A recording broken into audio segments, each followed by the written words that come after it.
യേശു പറഞ്ഞു, കുഞ്ഞുങ്ങൾ എൻ്റെ അടുക്കൽ വരട്ടെ, അവരെ തടയണ്ട.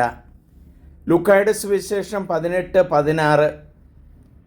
അരുണാചൽ പ്രദേശിൽ ഇറ്റാനഗറിൽ സേക്രഡ് ഹാർട്ട് ചർച്ച് കത്തീഡ്രലിൽ മെയ് 18 നടന്ന മാമോദീസ വളരെ അനുഭവം നിറഞ്ഞതായിരുന്നു. 7 വലിയ ആളുകളുടെ മാമോദീസായും 2 കുഞ്ഞുങ്ങളുടെ മാമോദീസായും. ആ അവസരത്തിൽ മുക്കിയ ആഗ്നസും ഫ്രാൻസിസും എന്ന് പറയുന്ന 2 കുഞ്ഞുങ്ങളും അവരുടെ അമ്മമാരുമാണ് ഇവിടെ നിൽക്കുന്നത്. ആ ദേവാലയത്തിൻ്റെ ഉൾവശം അതിമനോഹരമാണ്.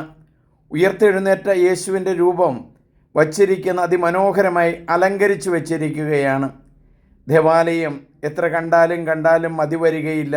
അതിൻ്റെ ഉൾവശം വളരെ ചെറിയ ഒരു സ്ഥലത്ത് 3 നിലകളായി പണിതിരിക്കുന്ന ആ ദേവാലയത്തിൻ്റെ ആ കെട്ടിടത്തിൻ്റെ 3ാമത്തെ നിലയിലാണ് ഈ ദേവാലയം സ്ഥിതി ചെയ്യുന്നത്.